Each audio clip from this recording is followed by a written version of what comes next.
remains of the bridge that you see behind me used to carry the old LSWR railway from Friary into Turnchapel Station. Now, the station was severely bombed during the war due to enemy action, and the oil tanks on the site exploded, causing severe damage in this area. Now, with the aid of author Tony Kingdom and such organisations as TSW Archives, which have provided some very interesting movie footage for us, we're able to tell you the story of this particular railway. Now, this film is particularly important to us at Archive Film Productions for two reasons. Firstly, that it's taken something like 5 years to amass the information to put the film together, and secondly, our studios are just over there. We will also be telling in part the story of the LSWR Branch line to Plymouth Cattewater, still very much in operation today. To help to plot the journeys, we asked Hovercam Limited to send their helicopter over the existing track beds to bring us some superb aerial shots. So come now on a journey into the past. In this new century, life is hectic, and memories of the past are precious.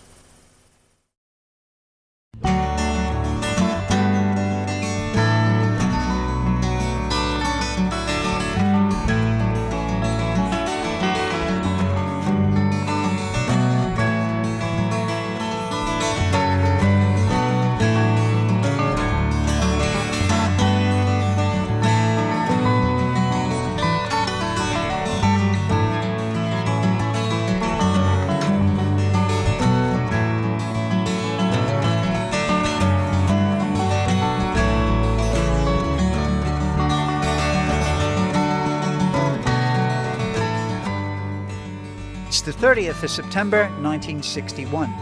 Members of the Plymouth Railways Circle take a leisurely journey to Turnchapel and back, leaving Friary Station at 2:45 p.m, hauled by SR Class Engine M7 number 30034.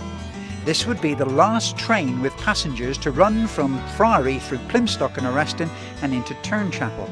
Instead of ordinary passenger coaches, the lads travelled on 8 guards vans to take in the view. Goods trains continued to use the line for another 10 years until October 1961. And in 1963, the dismantling of the branch began, thus ending 64 years of services from Plymouth to the Hoe and Turnchapel area. The Plymouth to Turnchapel Railway opened to passenger traffic on the 1st of July 1897. Its journey commenced at the former London and South Western Railway terminus at Plymouth Friary Station. It then left the main line and ventured into Lucas Terrace Holt, passing Cattewater Junction on its way to Plymstock, which acted as junction for the Yelton line. The next station was Oreston, and finally into Turnchapel, having crossed the lake at Hoe.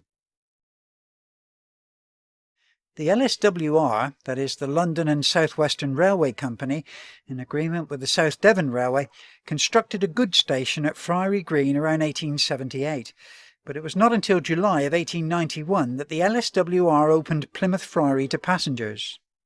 Friary Station was so named because it was erected on the site of an old friary. It was a large self-contained complex with goods and passenger services, plus a motive power depot with its coaling, water and loco turning facilities about a half a mile east of the main terminal. The station was situated in the heart of Plymouth Centre, so allowed easy access to Plymouth's main roads. Circuses would often bring their animals and goods here, since it was within easy access of the main thoroughfares for their parades through the streets before official opening. And there was a scenery dock, where scenery for the Palace Theatre was often transported and handled. Ah, those were the days. But today, there's little sign that such a magnificent station and railway ever existed in the area, which is now dominated by superstores with their ugly tin buildings. What a contrast to the multi-arch limestone bridge carrying Tothill Road from Exeter Street to Beaumont Road. This stands as a monument to the days when this area was vibrant with railway traffic and that all-impelling smell of the smoke from the engines. By the way, I'm not really a train buff, but I think I'm getting there, especially when I greet sights like this. Trouble is, I was only 7 when this yard closed, and even though living in Plymouth all my life, I don't think I ever used Friary Station. I remember the railways were in decline when my father bought his first Ford Consul, and we seemed to go everywhere in that. I was told that during the war years, troops both dead and alive were transported from here to all parts of the country. A ship apparently sank in Plymouth Sound, and the survivors and bodies were brought here for transportation. The 2.5-mile journey to Turnchapel would normally begin on number 4 road, usually with an LSWR class 02 with 2-gate type suburban coaches. The signal drops and the train heads east to pick up the main line after passing Friary A signal box. To its right and left are Knighton Road and Desborough Road. Eastwards the train crosses the down road to join the Cattewater and Turnchapel branch line, which also gives access to the motive power depot. The 4 main lines stretch eastwards as the train climbs a single gradient passing the motive power depot, soon to slow down and rest at Lucas Terrace Halt in the heart of Prince Rock. Strange that I used to live just above this station site and never realised that it was there. Opened in 1905, Lucas Terrace Halt consisted of a long concrete platform with a precast shelter. For those who remember it, I suppose that's important, but if you didn't remember it, I don't suppose it really matters, does it? But the station was situated well above the main line and accessed by way of a steep path leading down to Lucas Terrace. Today the pedestrian underpass links Stenlake Terrace and Lanhydrock Road and stands as a reminder of the Turnchapel and Cattewater branch lines. Above this structure the roar of trains, particularly heavy during the war years, was a predominant sound to the populace. An elderly lady approached us when filming on the site and asked what we were doing. We explained and she said, "Oh, 'twere lovely in they days, boy," she said. "I remember the trains well." She was so glad that we were making a film of it. Funny, she didn't order the video. Now in the 21st century, everything has changed. On the day we took the shots of the modern site, a group of workmen were in the process of demolishing and changing the station area to make a cycleway. Vandals. We couldn't express our true feelings to them since the rail track official gave us special permission to film on the day. Butcher. Actually, trains still pass here on their way to the Cattewater line, but we'll deal with this later. From our helicopter, the track bed can be clearly observed from Lucas Terrace Halt passing just below us.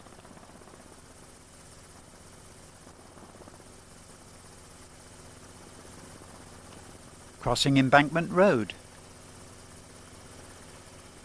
Cattewater Junction is just below where LSWR and GWR met on their respective journeys. Over there is the rail tunnel under LSWR Bridge leading to the Cattewater. Now we approach and stride LSWR Bridge. There's the entrance to Chelston Meadow. Now it's a straight line into Plymstock Station, hardly recognisable today.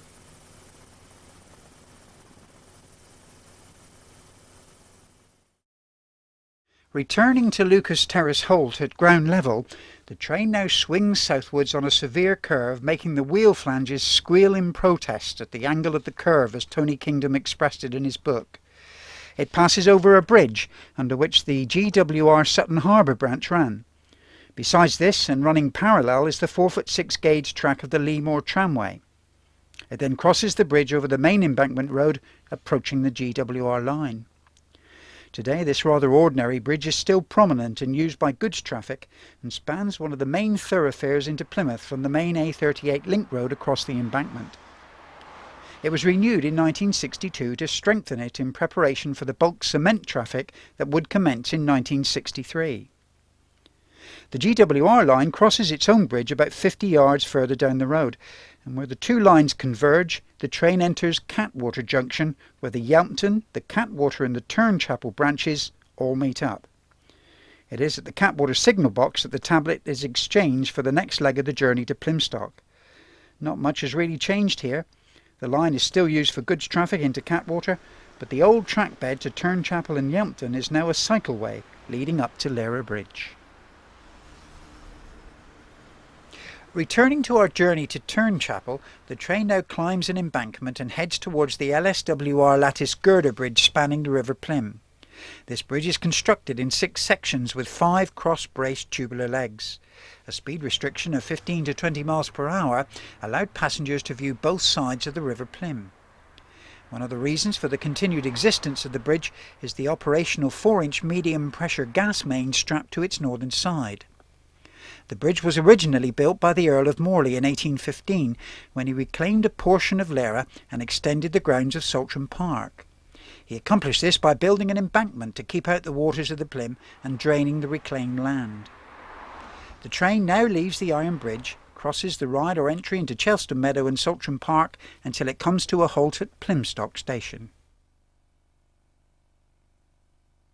Despite serious war damage from enemy action in 1941, the platforms remained intact for the duration of their existence.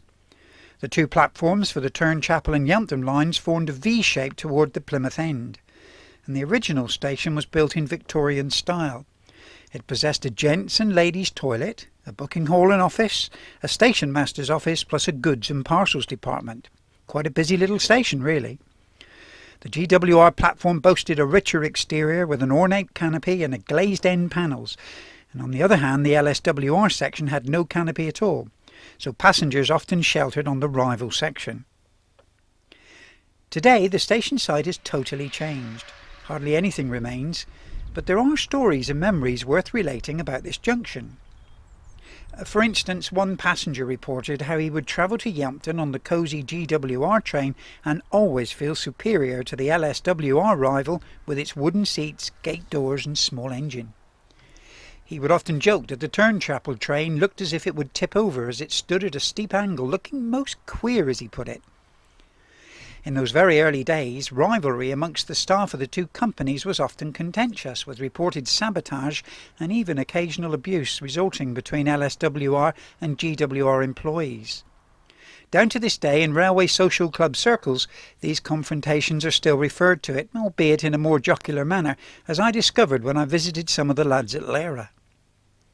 But with the onset of British Rail, things apparently calmed down, and station staff were fitly united under one banner. In this rare photograph, taken in October 1961, from left to right meet driver D. Monk, light porter L. Summers, goods guard L. Jones, and relief signalman T. Easton, and not an ounce of animosity between them, so I was told. Busy posing for another rare shot is signalman J. Thomas at Plymstock Signal Box, also in 1961. After the bombings of World War II, the station changed its appearance drastically until it finally closed to passengers but continued to maintain facilities as a goods yard for many years.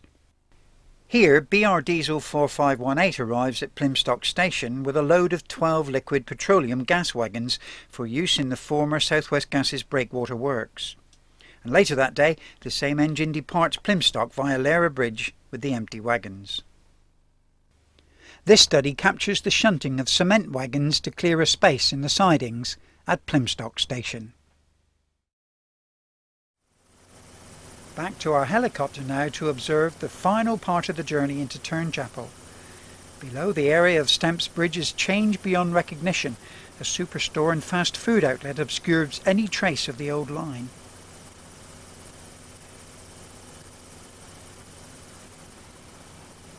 But the track bed is still clearly evident, maintained as a walkway.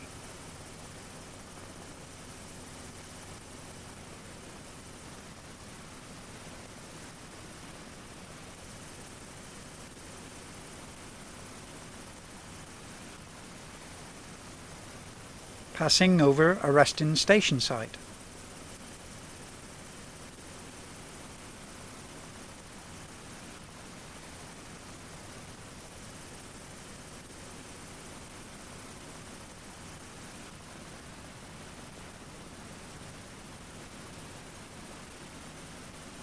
And now finally approaching Who Lake, where the remnants of the old bridge still remain as a landmark as we saw earlier.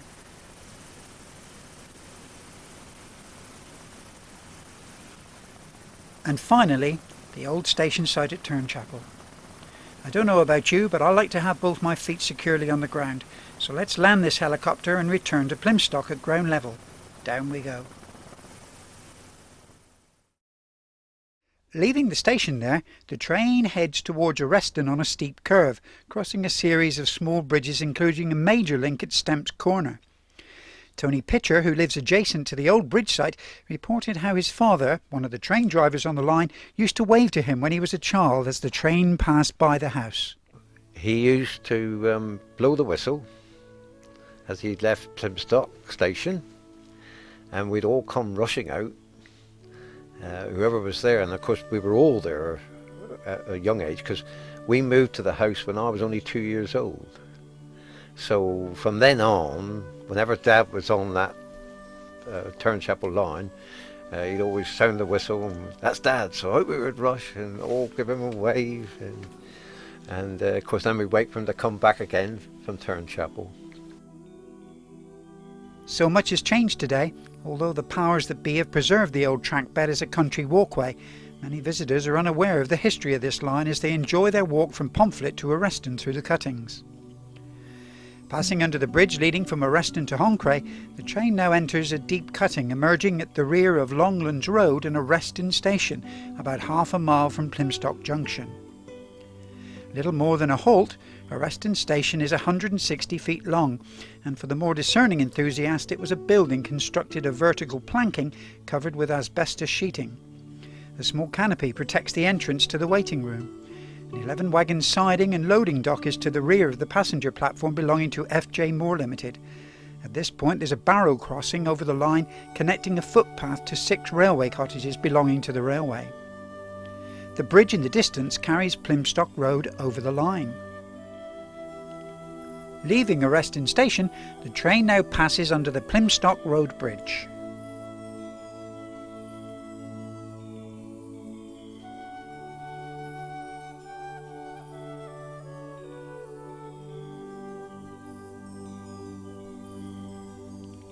Moving forward, the train now enters another cutting and soon reaches Bailey siding, controlled by Annetts Quay from Plymstock signal box.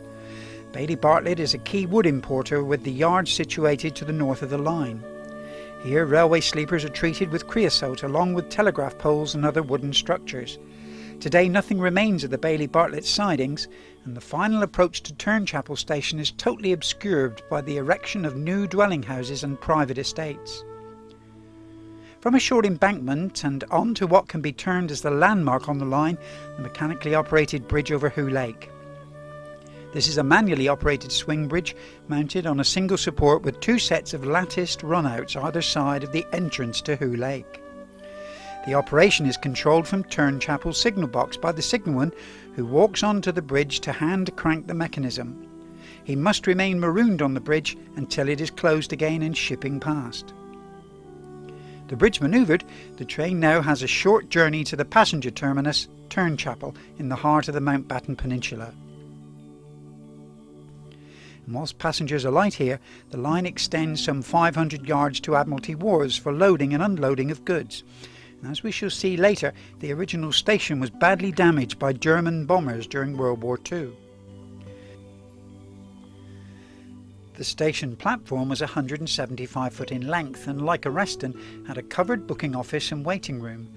Locals were able to visit Plymouth from here, like Joan Connell, who used to catch the train from Turnchapel to Friary, where she went to Selleck's restaurant in Ebrington Street for a famous Selleck's omelette.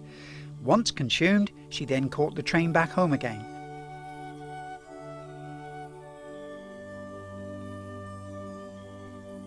Visitors to Turnchapel in the early days would have enjoyed the peace and tranquility of the area, including a short walk to Jennycliff Beach, but the LSWR had serious competition from the sea.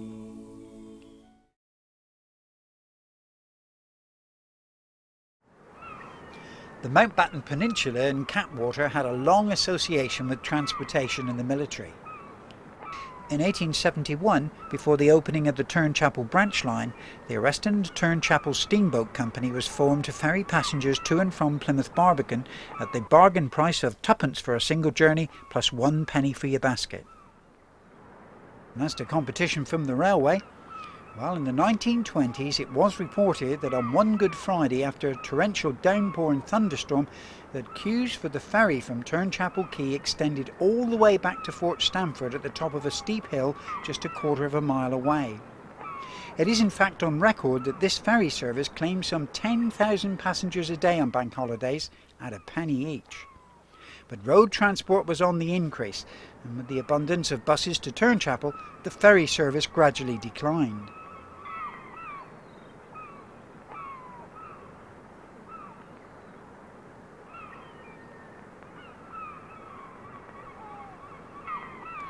With the closing of the Turnchapel Railway in 1951, there was a reprieve from the Oreston Steamboat Company, with an increase in passenger trade until 1965, when the company was finally wound up, thus ending 100 years of ferry crossings to the area.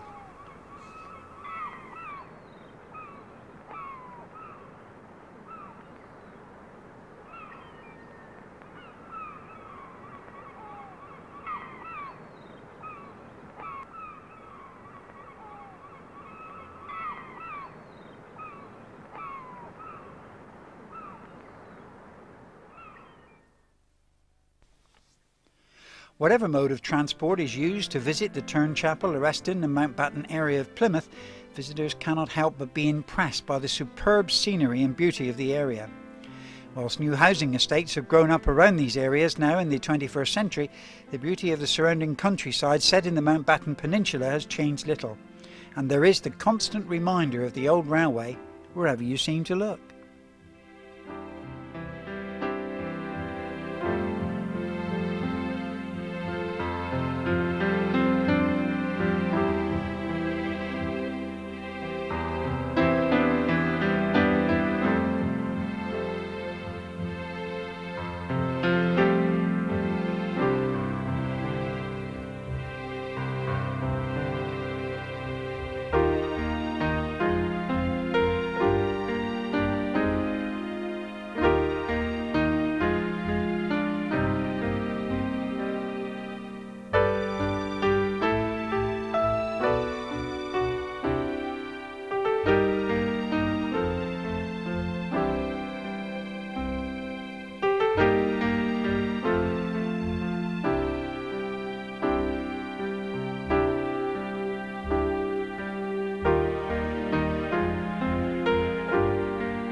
There goes another lot, sir. Looks as if poor old Plymouth's going to get it again.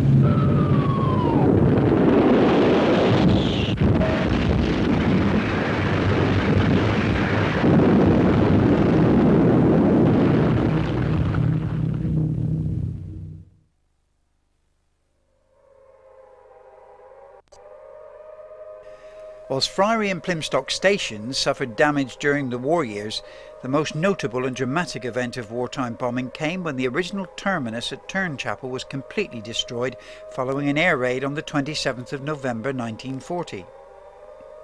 The RAF and naval oil storage tanks on either side of the station were targeted. 2 bombs fell harmlessly in the lake, one on the bridge and one on an oil tank. The bomb on the bridge also damaged the signal box and buried a signalman alive. The oil tank burst into flames, the fire raging all night. And this caused panic because it lit up the area and gave German pilots opportunity to target Plymouth accurately. It was reported that the heat from the fire was so great that the water in the firemen's hoses evaporated as it left the nozzles. Then the following night, the flames ignited the other tanks. One tank boiled over, exploded, sending boiling oil in all directions. This rare German wartime aerial photograph of the scene appeared in their propaganda magazine Signal. The Turnchapel branch can be seen in the bottom left-hand corner. The oil poured in torrents over the rocks down onto the station, obliterating it in an instant. It flooded the track for 150 yards, ran onto the bridge and as far as the tunnel leading to Admiralty Wharves. Even though the channel leading into Who Lake is 100 feet wide, the burning oil crossed the lake and set fire to the timber yard on the other side. It was not until the 1st of December that the fire was finally brought under control and doused completely. But the station building had vanished, machinery crippled, and the rails forged into all kinds of weird shapes. The signal box was completely destroyed. and within 2 weeks after a hectic reconstruction programme, the station's shelter was rebuilt and the lines relaid, making everything operational again. The war was unable to destroy the branch line to Turnchapel, but what the war failed to accomplish, balance sheet deficits and a helping hand from accountants made up for. By the end of October 1961, the axe had fallen and the Turnchapel branch had served its useful purpose. It was time to pack up, call the scrap merchants and demolish the line. It all ended, no ceremonies, just a handful of contractors and the noise of demolition machinery. Indeed, it was the end of an era.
On the 22nd of September 1899, Plymouth Corporation introduced the first electric trams to gradually replace the horse-drawn units used since 1872. After all, it was a time of industrial change and all go-ahead towns and cities needed to be up to date. Electric power was now rivaling gas as a prime source of lighting, heating and power. I suppose you could say it was the current trend, and it was from the power station at Prince Rock, which began construction in 1898, that the electricity was generated to power the new trams, the first of which were to run along Embankment Road, Tothill Road and Ebbington Street to Drake Circus. Coal to generate power at the Prince Rock station was to be brought in by rail. And since the Cattewater Branch line opened around 1879 to 1880 by the Plymouth and Dartmoor Company as an ally of the London and South Western Railway was already well established around Lara and Cattewater wharves, increased trade was inevitable. By 1888 the lines had been extended all the way to Victoria Pier and Deadman's Bay Quarry. From Cattewater Junction, the trains would part from the branch line to Turnchapel and enter the Cattewater, passing under Lara Bridge. Onto Lara Wharves. This was the terminus of the Leamore Tramway. Past the Plymouth Corporation Electricity Works, through the Cattewater Tunnel, branching into Catdown Wharves and Shell sidings, up to Deadman's Bay Quarry and Victoria Pier.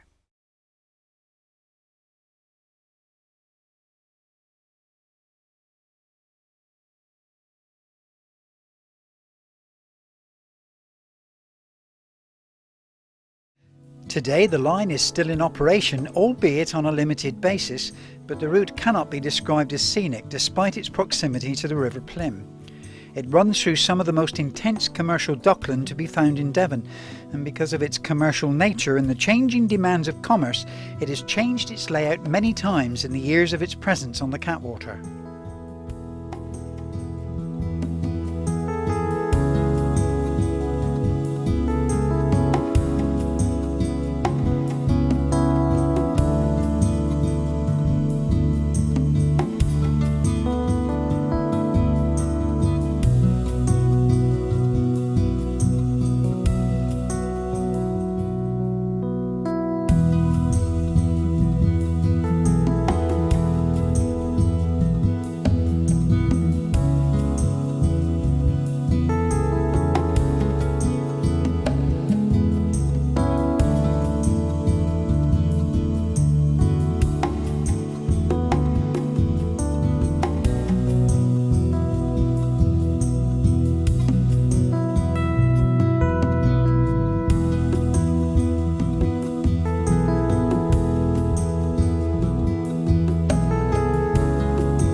Over the years, the largest contributor to freight traffic was the former A power station built in 1898.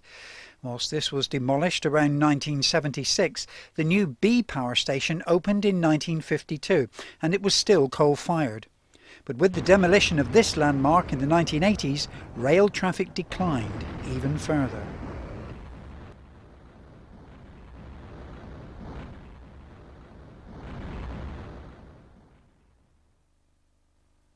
There were also fertiliser companies such as Gibbs, Berard, Lachenolger and Charles Lorrington, and these companies survived until recently, and with Fison's Fertilisers closing in 1981 with a loss of 120 jobs, only Conoco and Esso required rail services to and from the Cattewater. Conoco is now on skeleton staff operation in this area, so Esso's bitumen plant is the only host of diesel-hauled bitumen goods tanks twice weekly. Before the days of Conoco, Esso Petroleum used the railway to distribute their imports. Today, only bitumen is delivered to the Esso depot at Deadman's Bay Quarry.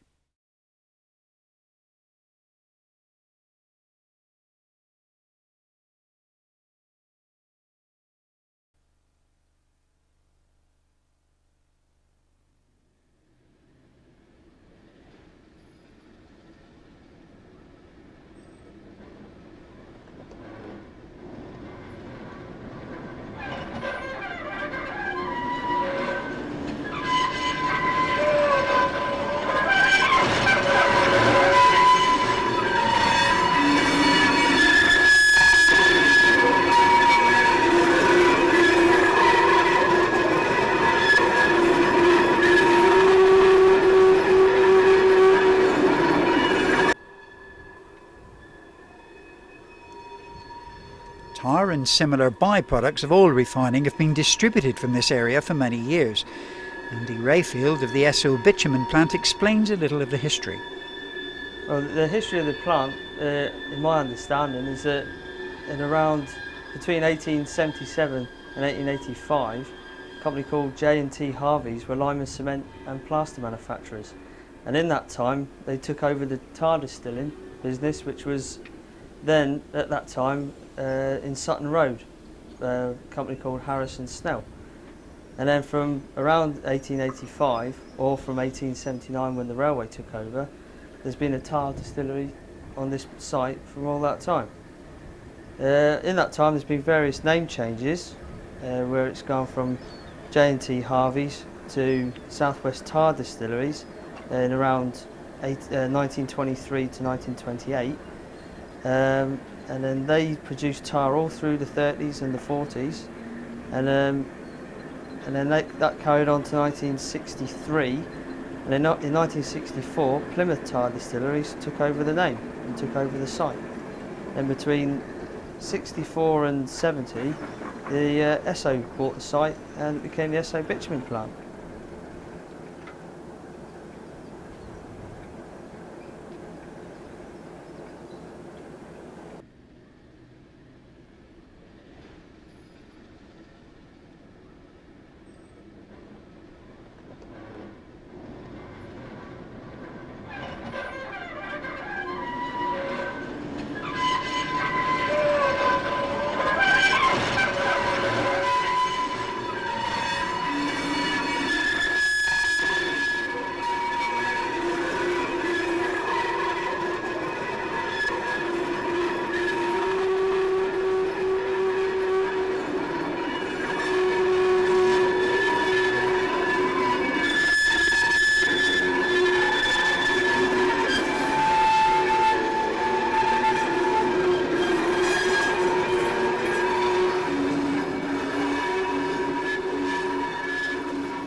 And the railway today, how important is it to Esso? Les Cobbledick is a senior plant operative. The operations of the bitumen plant, we get a train coming from Foley Refinery into Plymouth, and we eat the rail cars up with burners, and when it's set at a certain temperature then we pump it into our storage tanks, and then that gets delivered out by road tankers into quarries, which is a raw material, which is a byproduct from fuel. And the quarries use it to mix in with aggregate for the asphalt to be laid out onto the roads. The train comes from a place called Foley in Southampton, which is a big Esso refinery, and it comes down by night because it's a cheaper way of coming down rather than bringing it down by road. And also when the train does come down to Plymouth from Foley, if we haven't got a full capacity train of bitumen, they attach rail cars on the back, which is gas oil, which they either deliver into Lera station or they take it on down to Penzance. Their maximum train is 14 rail cars.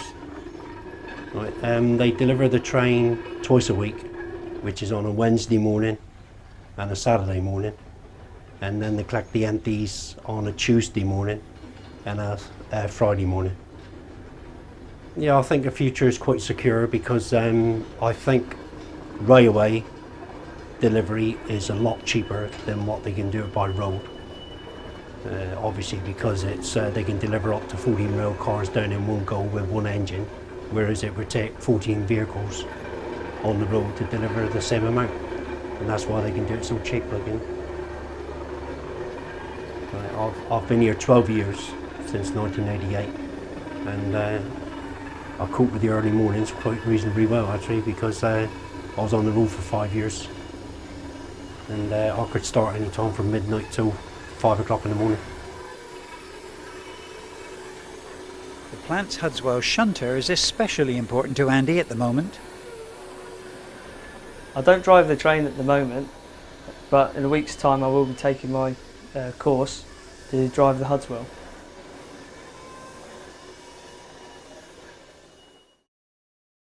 And so our journey into rail history ends, but not before we once again travel back in time to that memorable day on the Turnchapel line in September of 1961. Aboard the train hauled by Southern Region class engine M7 number 30034 with many other enthusiasts was Dave Down, a railway enthusiast from Plymouth. It was a very special day for him for a number of reasons. I was ecstatic going on it because it was the first time I'd ever been on a train of a line which was closing, and I was surprised to see how many people were interested enough to want to travel on that train, because the train of guards vans was very unusual to see. You normally just see one on the end of a freight and that was it. And on the progress out, everybody was keen with the camera, every shot they could possibly get. But virtually on the return, everybody took one shot leaving, and yeah, that was the end of it, because it didn't stop anywhere on the way back. It just came straight back. As a young child of a one-parent family, I used to travel to Jennycliff regularly, and I would travel on the train to Turnchapel for threepence. Most times returning either by bus or by ferry, so it was a three-way transport to and from the beach. And Tony Pitcher's childhood recollections? But then as I got a bit older, I used to go up and meet the train up on Plymstock Station. And Dad used to take me on the footplate.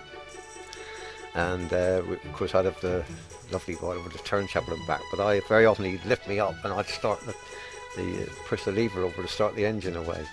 So that was good fun. Then I recall things like coming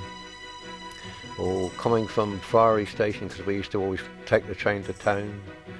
And Lucas Terrace was always a bit of a laugh, especially with one of the guards that used to be on the train, because he had a bit of a stutter, and sometimes he'd say Lucas's Terrace, or if he couldn't get that out he'd say anybody for yer, 'cause yer 'tis.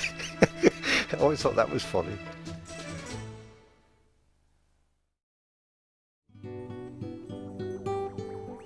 No railway documentary can be complete without some technical information, the lack of which has drawn comment from our critics previously.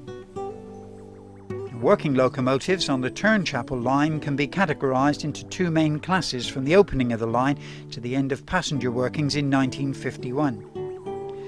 The ex-LSR Class 02s were used mainly for passenger workings.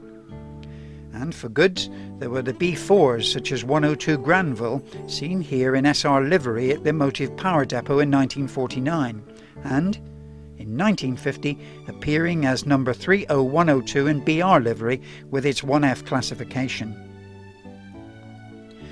Notably, during the period from 1904 to 1914, for summertime working, LSWR Drummond steam motor cars lists number 1 and 2 were transferred from the Basingstoke to Alton Railway with carriages list numbers 4201 and 4202.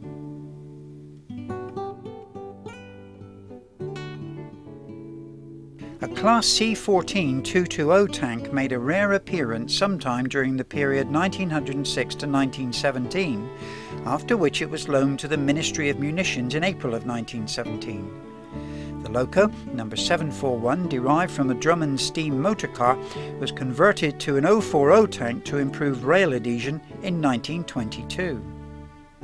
And during the period 1930 to 1933, the ex-London, Brighton and South Coast Railway Class D1 number 259 was used for push-pull work while the O2s were being modified. The only diesel multiple unit to travel the branch and certainly the only passenger train to enter Admiralty Wharves at Turnchapel was this Railway Enthusiast Club of Farnborough Special, which ran on the 11th of April 1959. It was DMU W51062 or Devon Rambler and spent all day on various branch lines in South Devon before returning home.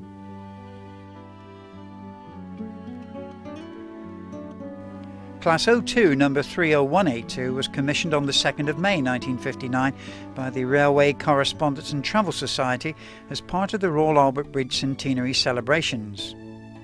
And as featured in the archive movie footage, Class M7 number 30034 was used on the last passenger trip in September of 1961. Now, in case I've left anything out, let Dave Down's expertise summarise details of the steam motive power units on the Turnchapel branch.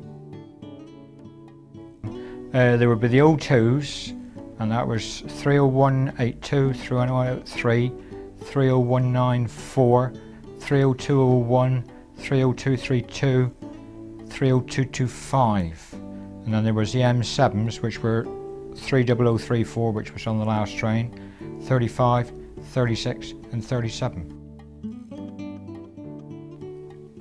From Cattewater Junction, both LSWR and GWR ran along the same lines as far as Plymstock, the junction for Turnchapel and Yampton.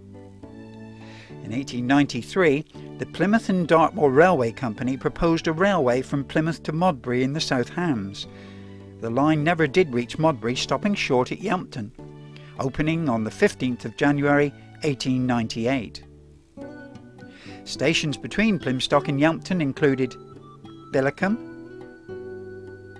Elberton Cross, Brixton and Steer Point. Travelling through some of the most beautiful countryside in the West, the story of this GWR branch is told in the documentary Memories of the Plymouth to Yampton Railway.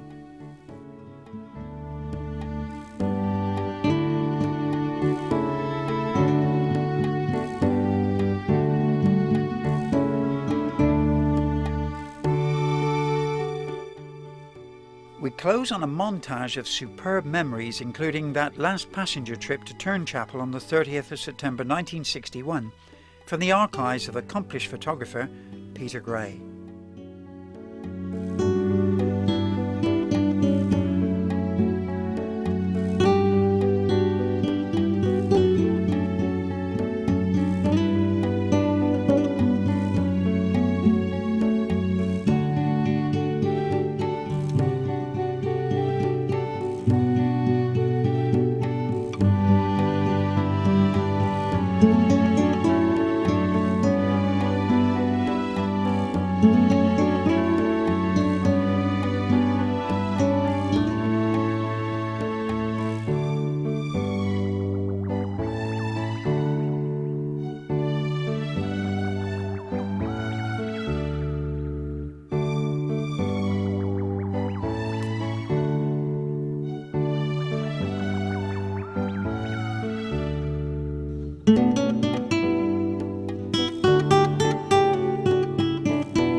Please visit our website for news about new productions that are on the way, and you can support my work on my Patreon page.